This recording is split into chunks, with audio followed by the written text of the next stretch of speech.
Bismillahirrahmanirrahim. Alhamdulillahi rabbil alamin. Allahumma salli wa sallim ala sayyidina Muhammadin al-Fatihi lima ughliq wal khatimi lima sabaq. Nasiril haqqi bil haqq wal hadi ila siratikal mustaqim. Wa ala alihi wa ashabihi haqqa qadrihi wa miqdarihi al-azim.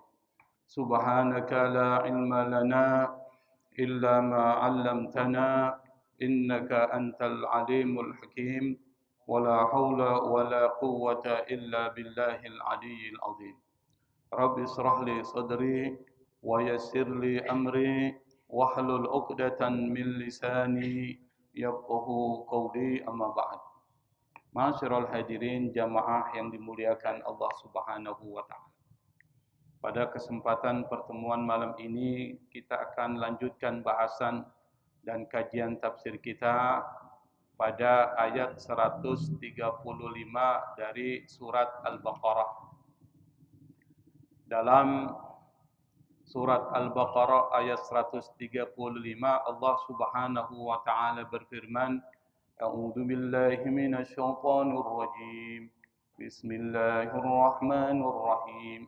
وقالوا كونوا هودا أو نصارى تهتدوا قل بل ملة إبراهيم حنيفا وما كان من المشركين. Ayat ini adalah ayat yang turun ada faktor penyebabnya. Di dalam ilmu Al-Quran disebut dengan sabab nuzul. Sabab artinya sebab, nuzul itu artinya turun. Nazala yanzilu nuzul. Maka kemudian muncullah istilah nuzulul Quran, turunnya Al-Quran. Sebab turun dari ayat ini adalah terkait dengan dua komunitas agama yang ada di Madinah pada zaman Rasulullah sallallahu alaihi wasallam. Apa dua komunitas itu? Yang pertama Yahudi, yang kedua Nasrani. Kata orang Yahudi, dia bilang kepada Rasulullah sallallahu alaihi wasallam dan kepada umat Islam pengikut Rasulullah sallallahu alaihi wasallam, mereka mengatakan, jadilah kalian Yahudi. Kenapa? Karena agama Yahudi itu adalah agama yang benar. Kalau kalian masuk ke agama Yahudi, kata mereka, kalian pasti akan dapat petunjuk. Tuh, komunitas pertama tuh. Nanti kita jelaskan siapa orang Yahudi di situ. Yang kedua, komunitas Nasrani yang ada di dalam masyarakat saat Rasulullah Shallallahu Alaihi Wasallam hidup. Mereka mengatakan, kunu nasoro. Jadilah kalian orang-orang Nasrani. Tahtadu, kalian pasti akan dapat petunjuk. Jadi di dalam masa Nabi memang sudah ada perdebatan agama. Masing-masing mencari pengikut. Sampai saat ini itu tetap fenomena itu akan selalu ada. Jadi nggak bisa dinafikan ada orang yang ngajak orang lain. Itu nggak bisa dinafikan. Nggak bisa dihilangkan. Nah, sabab nuzul ini penting untuk memahami ayat. Kalau kita enggak bisa memahami sabab nuzul ayat, maka kita akan salah paham terhadap ayat. Karena itu maka mempelajari ilmu sabab nuzul atau asbabun nuzul itu penting. Yang pertama adalah supaya kita paham konteks ayat itu turun. Karena kadang-kala ada orang salah paham, diambil yang umumnya, yang diambil teksnya, tetapi enggak melihat konteksnya. Situasi dan keadaan ayat itu turun seperti apa, kepada siapa, dalam konteks apa. Itu penting, Pak. Karena kalau kita tidak paham itu, maka akan muncul kesalahpahaman. Yang kedua, supaya kita menghindari salah paham. Kalau orang tidak bisa memahami sebab nuzul, maka dia akan menafsirkan sesuai dengan keinginannya. Dan itu bisa sesat dan menyesatkan. Dan banyak kita lihat masyarakat Islam, sebagian dari kita, yang semaunya menafsirkan ayat tanpa melihat sebab nuzulnya, tanpa melihat konteksnya, sehingga banyak yang keliru. Dan banyak itu, maka muncul aliran-aliran tuh.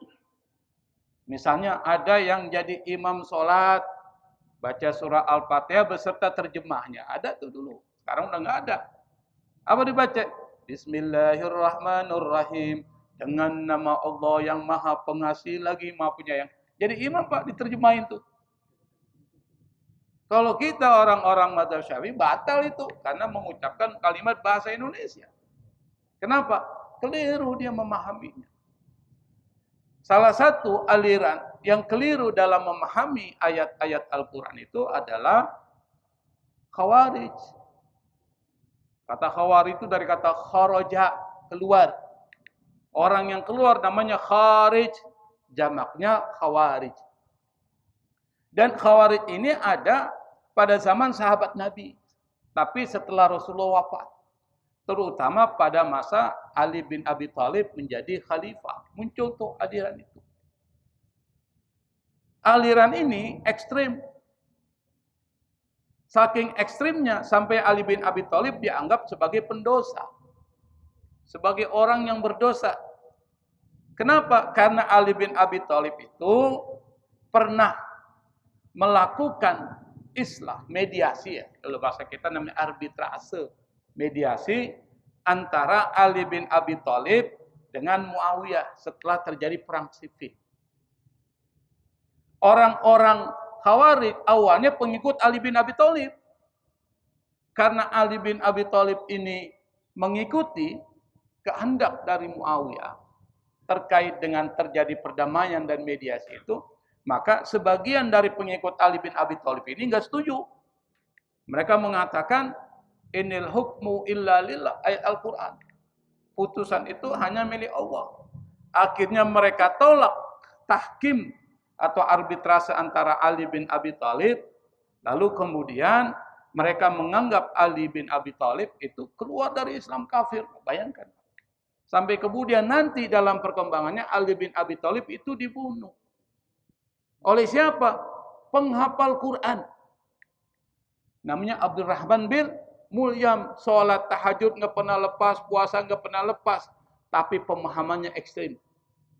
Sampai mengatakan Ali bin Abi Thalib itu keluar kafir dan darahnya halal dibunuh. Maka sekarang muncul tuh aliran-aliran tuh kelompok-kelompok salafi jihadi radikal. Kalau nggak sesuai dengan dia kafir. Kalau nggak memutuskan dengan Al-Quran kafir tuh. Padahal ayat ini inil hukmu illa lillah itu konteksnya bukan konteks arbitrase, tahkim atau mediasi. Tapi konteksnya adalah terkait jangan Anda menetapkan hukum syariat selain hukum Allah. Jangan mengikuti hukum-hukum yang dibuat oleh manusia. Maksudnya hukum apa? Hukum tauhid tuh, bukan terkait dengan arbitrase itu. Kira-kira salah paham gitu, Pak? Salah paham. Karena salah paham sampai nyawa orang meninggal, Pak. Ali bin Abi Thalib dibunuh oleh Abdurrahman bin Muljam dan dia adalah Khawarij, kelompok Khawarij. Kenapa? Karena Ali dianggap keluar dari Islam karena menerima putusan bukan selain putusan Allah. Keliru. Makanya kalau kita memahami ayat Al-Quran, maka terlebih dahulu harus paham konteksnya. Satu. Yang kedua, harus mengerti sebab turunnya Al-Quran itu apa faktor penyebabnya. Maka ayat ini konteksnya tadi tuh terkait dengan orang-orang Yahudi dan Nasrani yang mereka itu berdebat dengan orang Muslim dan Nabi dan mengatakan masuklah kau ke agama Yahudi karena dia yang paling benar. Masuk ke agama Nasrani, ini yang paling benar. Nanti akan dikritik oleh Allah Subhanahu wa ta'ala. Apa kritiknya? Qul, katakan yang Muhammad, bal millata Ibrahim hanifa. Tapi agama Ibrahim yang hanif itu yang benar. Yang diikuti dan diteruskan oleh Rasulullah SAW. Wa qalu, wawunya waw istinaf. Waw ibtida, artinya di permulaan. Saya sering mengulang-ulang supaya kita paham terkait dengan persoalan tata bahasa Arab. Jadi Waw itu ada macam-macam Pak. Ada waw fungsinya sebagai ibtida, ada di awal, nggak perlu diartikan. Ada waw itu penghubung, itu diartikan dan. Ada waw itu sumpah, maka artinya bukan dan, tapi demi. Misalnya apa? Wallahi, demi Allah. Itu waw depannya. Dan ada waw jamak. Waw yang menjelaskan tentang lebih dari lebih dari 2 itu. Dan itu harus dipelajari di ilmu tata bahasa Arab yang disebut dengan ilmu nahwu. Kalau kita ingin bisa baca kitab kuning harus belajar ilmu nahwu sorof. Kalau enggak, bingung kita. Wa qalu, mereka berkata, siapa yang berkata itu? Orang-orang Yahudi dan orang-orang Nasrani. Yahudi yang mana? Yahudi yang disebutkan di sini adalah orang-orang Yahudi yang tinggal di Madinah. Orang-orang Yahudi yang tinggal di Madinah itu ada banyak kabilah, bukan cuma satu komunitas, satu kabilah, tapi kabilahnya banyak. Tapi di antara kabilah-kabilah itu ada 3 yang paling besar. Ada kabilah kecil, ada kabilah besar. Nah, kabilah yang besar itu adalah seperti Bani Nadir. Kita kalau belajar sejarah Islam pasti akan ketemu istilah nama itu. Ada Bani Nadir, ada Bani apa lagi Pak? Quraidah, ada Bani apa lagi? Qainuqa, 3 tuh. Nah, masyarakat Yahudi di Madinah itu pada zaman Rasulullah SAW itu jumlahnya nggak banyak, tapi mempengaruhi.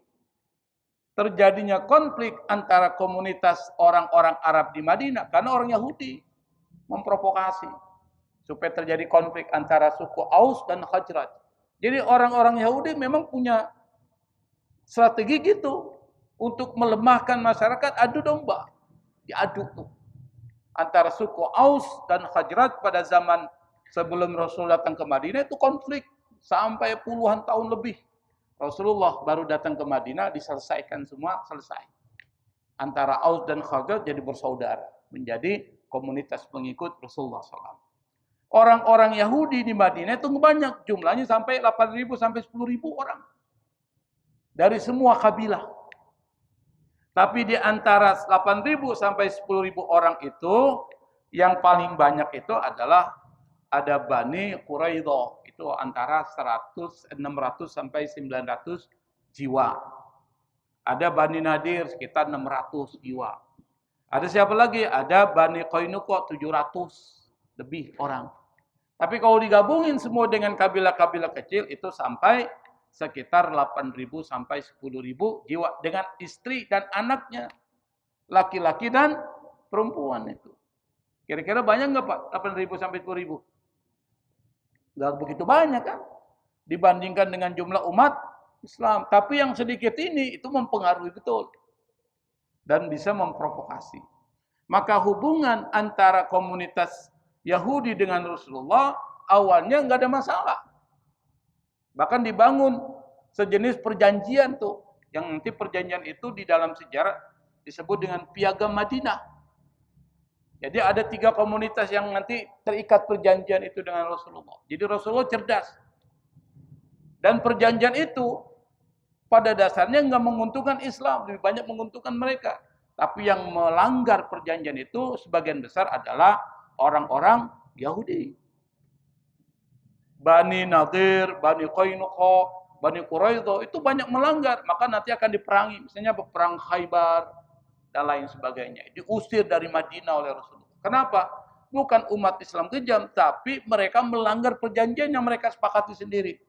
Makanya jangan heran Pak, kalau orang-orang Israel tuh, Yahudi, banyak melanggar perjanjian. Dari dulu memang begitu. Dari zaman Nabi Musa. Kita pernah jelaskan Nabi Musa, bagaimana pelanggaran dilanggar terus. Dan berjanji dengan siapa? Dengan Allah Subhanahu wa ta'ala. Tetap dilanggar. Dengan Nabi Musa malah sering dibully oleh orang-orang Bani Israel. Padahal satu keluarga besar. Apalagi zaman Rasulullah SAW, apalagi zaman sekarang. Gak heran. Kalau bikin perjanjian pasti dilanggar perjanjian tersebut. Itu yang pertama, komunitasnya adalah komunitas Yahudi Madinah. Itu satu. Siapa lagi yang mengatakan seperti itu? Yang kedua adalah komunitas Nasrani.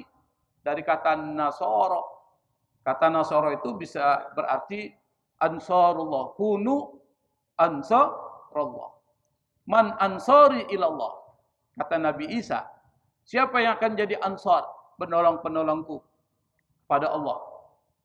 Nahnu ansarullah. Kami adalah penolong-penolong Allah. Maka dari kata itu muncul kata Nasrani.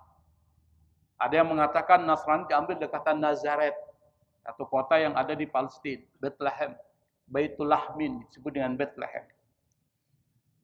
Nasrani yang mana yang dimaksud di dalam ayat ini? Nasrani yang ada di Najran. Ya, perlu paham nih sejarah peradaban Islam. Najran itu di mana? Najran itu ada di selatan Jazirah Arab. Jadi Arab bagian selatan. Arab bagian selatan negara apa sekarang? Negara apa, Pak? Enggak baca peta ya. Negara Yaman. Jadi Arab bagian selatan itu adalah negara sekarang Yaman. Ke bagian selatan. Yang di dalam Yaman itu banyak kota-kota. Ibu kotanya adalah ada kota Tarim, ada Taris, ada Hadramaut. Itu di Yaman. Perlu paham itu. Nah, di kota Najran, Jazirah Arab bagian selatan itu banyak komunitas Kristen.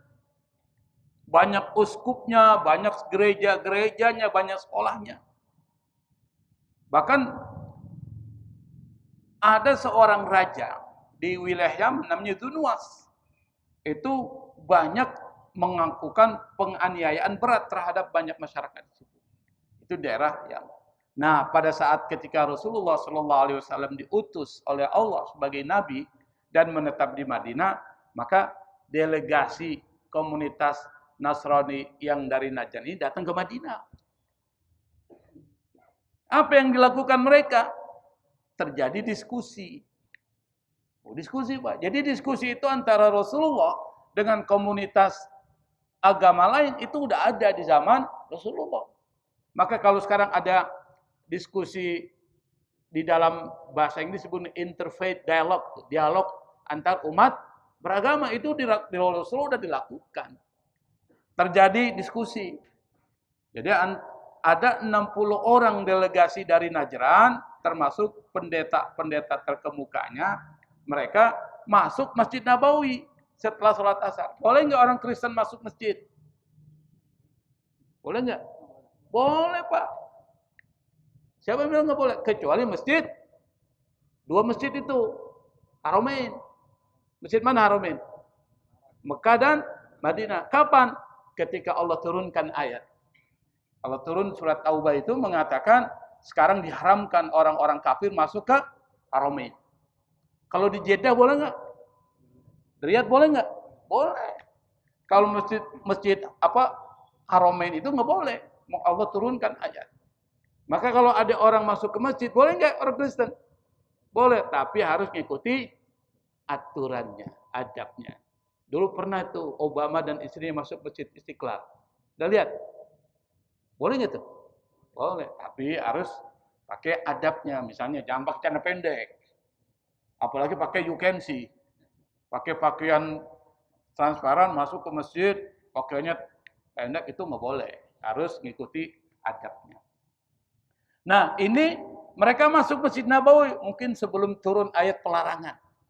Masuk Masjid Nabawi ini lalu kemudian mereka pakai simbol-simbol agama mereka.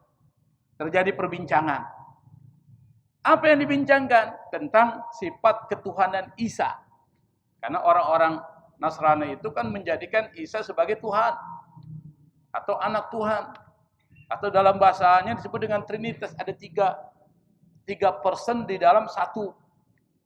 Maka Allah kritik dalam Al-Quran. Laqad kafaral ladhina qalu innallaha thalithu thalatha. Sungguh orang-orang yang mengatakan Tuhan itu terdiri dari tiga, dia sudah kafir.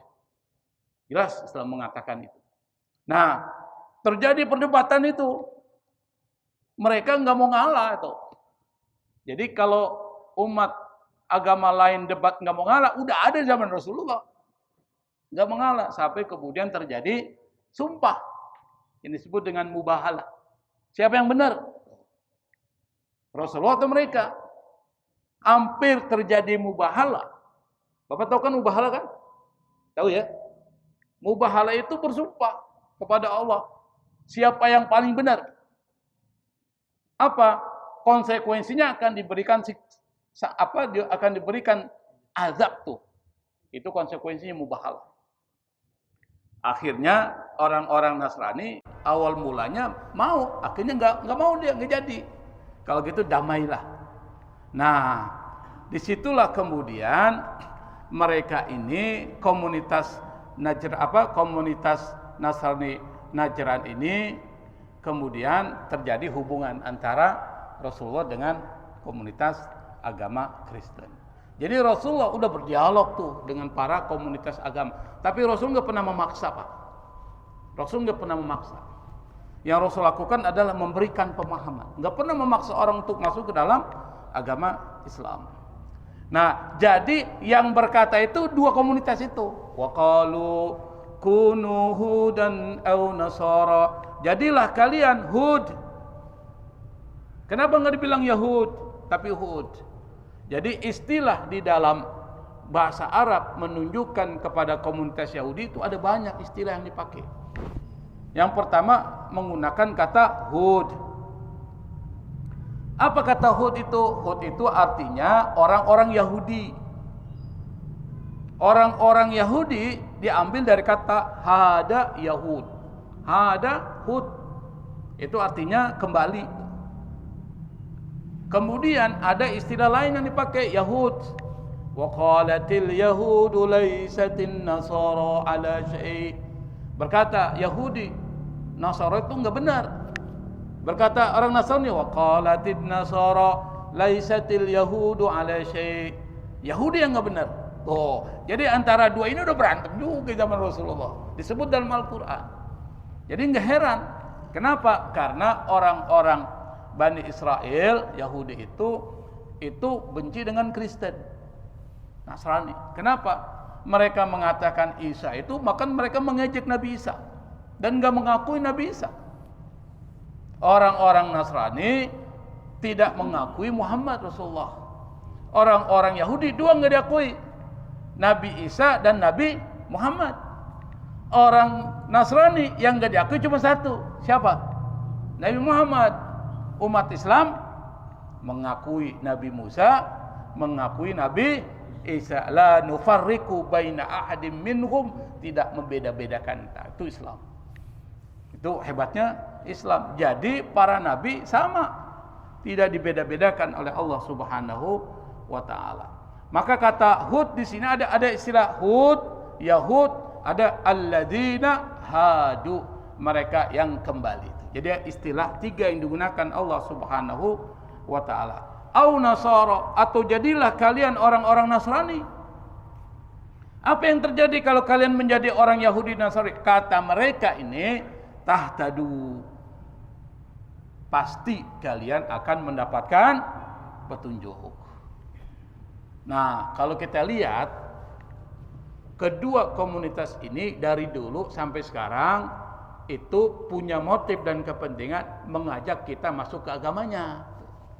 Makanya nggak heran Pak kalau ada kristenisasi. Nggak heran kalau orang-orang Yahudi nggak terlalu bersemangat untuk ngajak kita ke dalam agama mereka. Orang Yahudi nggak. Tapi orang-orang Nasrani ini, para pendetanya itu bersemangat ngajak kita untuk masuk ke agama mereka. Kenapa? Kita ini dianggap apa? Domba-domba yang tersesat. Jadi bapak domba ini wedus gombel. Apa tersesat bahasa Jawanya? Iya, wedus kambing. Tapi kalau domba tersesat, wedus gombel. Jadi kita ini adalah kambing-kambing semua. Nanti bulan Zulhijjah akan dipotong semua kita ini. Kenapa? Mereka punya motif dan kepentingan. Maka nggak bisa disalahkan juga kalau mereka memiliki strategi seperti itu. Kita harus memperkuat iman kita dan ngajak juga mereka ke dalam agama kita. Tapi dikritik oleh Allah. Qul qala yaqulu qul inna fi'il amr. Katakan ya Muhammad. Apa kata Allah? Bal millata, tetapi millat itu artinya agama Ibrahim Hanifah. Yang benar itu adalah agama Nabi Ibrahim yang hanif. Tuh. Wa ma kana minal musyrikin. Nabi Ibrahim itu bukan orang musyrik. Jadi ada istilah 3 di sini. Millat, hanif, musyrik.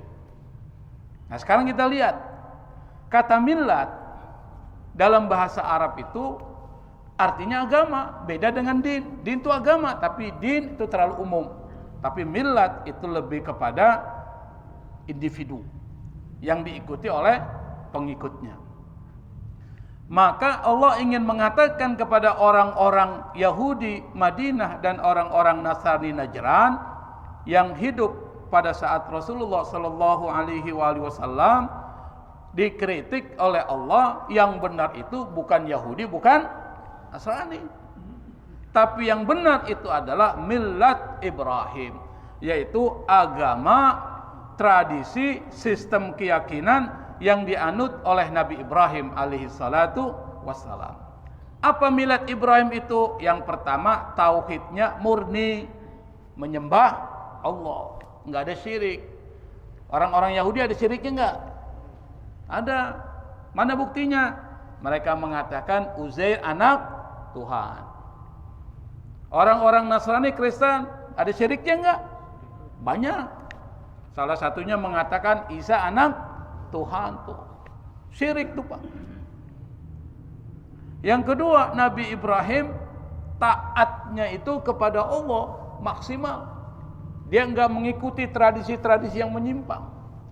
Itu Nabi Ibrahim. Saking taatnya kepada Allah, putranya aja dipersembahkan buat Allah. Yang kita enggak mungkin mampu melakukan itu. Tapi Nabi Ibrahim saking cintanya kepada Allah, jangankan anaknya, jangankan hartanya, anaknya dikorbankan, jangankan anaknya, dirinya pun dikorbankan, dia berani kok. Nabi Ibrahim. Makanya Nabi Ibrahim itu nabi yang harum namanya. Allah memberikan kepada Nabi Ibrahim, bahasanya itu reward. Reward itu artinya apa ya? Balasan kepada Nabi Ibrahim dengan beberapa gelar yang luar biasa, Pak. Sampai keturunannya jadi nabi-nabi, Pak. Itu Nabi Ibrahim tuh.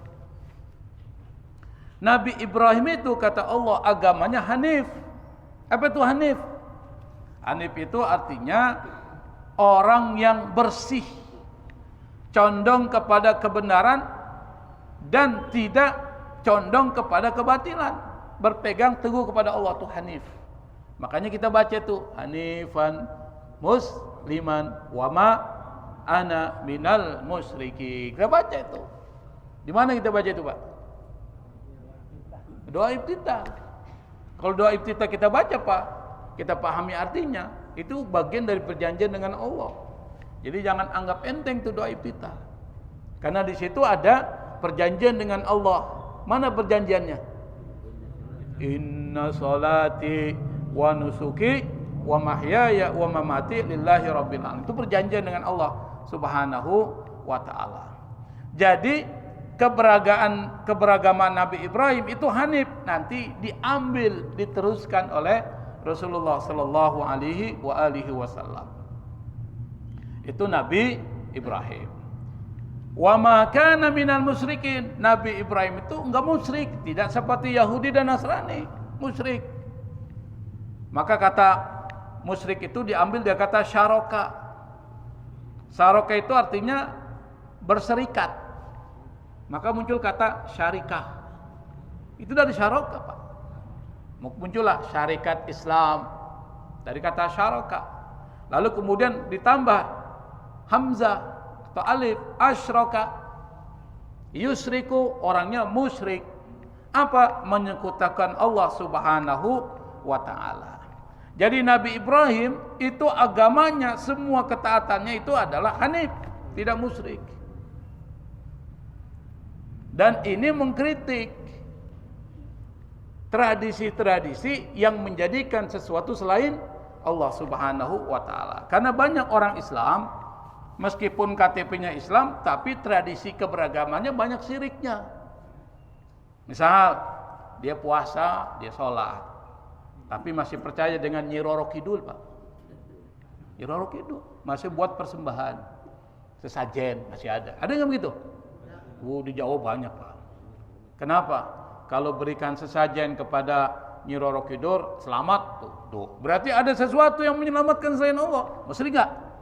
Muslim nggak dia? Muslim dia. KTP coba tanya, Islam. Di dalam masyarakat modern juga banyak. Pergi ke Gunung Kawi. Ngapain, Pak? Ngepet. Kau nyari tuyul lah. Tuyul dicari pesugihan. Orang pesugihan itu bisa musyrik, Pak. Kenapa? Karena mempercayai sesuatu selain Allah memberikan rezeki. Bahaya itu. KTP-nya Islam. Coba banyak nanti orang dagang di situ ada jimatnya, ya kan? Apa ini? Apa bahasanya itu? Wapak. Bukan apa itu kalau ini buat pengasih, penglaris tuh. Ada kan begitu? Coba ngelihat tukang itu. Apa ini, Pak? Buat penglaris tuh. Berarti dia mempercayai sesuatu selain Allah yang melancarkan rezekinya. Secara tidak langsung, dia nggak sengaja, itu bisa musyrik, Pak. Tuh. Nah, kenapa kita disuruh menghindari musyrik dan mencontoh Nabi Ibrahim bukan seorang yang musyrik? Karena musyrik itu mempengaruhi kita. Fisik kita, mental kita, dan masyarakat tuh. Saya akan beri contoh supaya jelas kenapa kita harus menghindari musyrik. Kalau orang musyrik, Pak, berarti dia mempercayai sesuatu selain Allah Subhanahu wa taala yang memberikan pengaruh kepada dia. Itu musyrik tuh. Misalnya apa? Misalnya ada yang bilang kalau ente ini mau selamat nih, dibilang harus melakukan ritual ekstrim. Apa? Mandi di sungai pada tengah malam. Tuh, kadang gitu kan? Nanti ente selamat. Itu sungai dingin. Apalagi sekarang musim hujan. Kira-kira kalau dia masuk ke sungai itu bisa mati nggak? Mati, Pak. Itu pengaruh bahaya itu. Itu baru satu contoh, belum yang lain. Yang kedua, mengganggu mental kita. Orang kalau meyakini sesuatu selain Allah Subhanahu wa taala, maka dia akan cemas berlebihan. Dukun bilang, hati-hati tuh ente, tuh. Sampai rumah dia kebingungan tuh, Pak. Kenapa? Diramal sama dukun, nanti begini. Kira-kira orang kalau nggak percaya sama Allah, apalagi mempercayai sesuatu selain Allah, dia akan cemas, takut. Kalau orang cemas, takut berlebihan, kira-kira bisa depresi nggak? Depresi, stres. Makanya orang-orang yang mempercayai itu bisa stres, Pak. Kadang-kadang gila. Bapak lihat ada orang yang belajar sesuatu, itu jadi gila tuh. Ada nggak yang gitu? Banyak tuh. Karena mempercayai itu tuh. Yang ketiga, di dalam masyarakat bisa terjadi konflik, Pak. Dulu pernah terjadi konflik tuh, Banyuwangi. Ya kan? Terkait dengan tuduhan dukun santet tuh. Dukun santet tuh. Anda bisa bayangkan apa yang terjadi tuh. Maka kalau kita lihat dari ayat ini, paling tidak ada dua yang ingin ditekankan oleh Allah Subhanahu wa taala. Apa? Pesan moral dari ayat ini meskipun pendek nih. Yang pertama adalah kita sebagai pengikut Rasulullah yang menganut milat Ibrahim itu jangan sampai berubah akidah kita, Pak. Ingat, yang menyelamatkan kita itu adalah akidah kita nanti. Ada pas ketika sakaratul maut, hati-hati jaga akidah sampai kita meninggal. Apa akidah kita? La ilaha illallah Muhammad Rasulullah. Kalau kita mengatakan tidak ada Tuhan selain Allah, berarti la ma'buda bi'akin illallah. Yang disembah hanya Allah. Allah sebagai tempat bergantung, Allah tempat meminta pertolongan. Kita sering baca itu, iyyaka na'budu wa iyyaka nasta'in. Kepadamu ya Allah kami menyembah, hanya kepadamu kami minta pertolongan. Bukan kepada Gunung Kawi, bukan kepada tuyul, bukan kepada dukun, hanya Allah. Itu hebatnya Islam tuh. Kenapa? Karena kita yakin hanya kepada Allah, hidup kita tenang. Nah, akidah dijaga nih. Makanya para sahabat-sahabat Rasulullah pada saat ketika Rasulullah di Mekah, itu kan banyak diganggu oleh orang-orang kafir. Banyak. Tujuan mengganggu apa? Tujuannya itu adalah supaya mereka tidak ngikut Rasulullah, tidak menjadi pengikutnya, disiksa. Yang paling banyak disiksa itu adalah mereka yang status sosial dan ekonominya rendah. Kenapa? Yang paling mudah. Kalau orang kuat nggak berani. Rasulullah tuh nggak berani diganggu tuh. Kenapa Rasul nggak berani diganggu, Pak? Kenapa? Karena Rasulullah itu keturunan Quraisy dan Quraisy dihormati. Rasulullah masih ada pamannya masih hidup. Siapa pamannya? Abu Thalib. Gak berani. Nanti pas Abu Thalib meninggal baru. Kenapa? Karena kuat statusnya. Tapi orang-orang yang status ekonomi sosial rendah, para budak-budak itu disiksa oleh majikannya. Supaya apa? Supaya mereka nggak berpegang kepada akidah yang dibawa oleh Rasulullah SAW. Siapa? Salah satunya adalah Bilal bin Rabah. Dan banyak tuh. Yang kalau kita baca sejarah peradaban Islam atau sejarah Islam, banyak dari mereka yang disiksa oleh majikan dan tuannya sampai kemudian dimerdekakan oleh para sahabat Rasul. Nah, Bilal bin Rabah ini adalah seorang budak masuk Islam di Mekah. Dan beliau ini kata Rasulullah, sendal teropanya itu sudah kedengaran di surga itu, Pak. Bilal. Orangnya masih hidup tapi sendalnya udah kedengaran di surga. Kita boro-boro sendal, Pak. Namanya belum tentu ada di surga kan. Ini sudah ada sendalnya kedengaran di surga. Ditanya sama Rasulullah. Apa jawabannya, Pak? Bilal bin Rabah itu adalah orang yang enggak pernah lepas dari wudu. Daimul wudu. Yang kedua, beliau setelah wudu rutin melaksanakan sholat sunnah wudu. Itu Bilal. Maka Anda kalau ingin jadi orang yang dimuliakan Allah, kalau bisa jangan pernah batal wudu. Daimul wudu. Artinya apa? Kalau batal wudu lagi. Orang kalau dalam keadaan menjaga wudu, kira-kira melakukan maksiat enggak? Enggak mungkin tuh. Itu maksudnya. Nah, Bilal bin Rabah ini disiksa, ditaruh di padang pasir panas. Bayangkan Pak, padang pasir zaman dulu belum ada AC, taruh padang pasir itu. Apalagi bulan Ramadan misalnya, bulan-bulan panas. Itu kalau seandainya kita taruh daging di padang pasir itu, di batu atau pasir yang panas, itu bisa matang tuh. Saking panasnya. Ditaruh di situ, Pak. Anda bayangkan tuh. Kemudian matahari dari atasnya seperti kisahnya Masitah. Bukan Masitah, istrinya Fir'aun. Istrinya Fir'aun namanya siapa? Asia. Kalau istri Rasulullah Aisyah. Jadi jangan sampai keliru tuh. Istri Rasulullah Aisyah. Istri Fir'aun yang soleh Asia. Kalau dalam berjanji itu Siti Asia, Siti Maryam itu hadir pada saat ketika Rasulullah dilahirkan. Itu ada disebutkan dalam kitab berjanji. Jadi Siti Asia itu istri Fir'aun. Dia kan minta, Rabbi benili indaka baitan fil jannati wa najjini min fir'auna wa amalih wa najjini minal qaumidh dhalimin. Itu doanya. Siti Asia.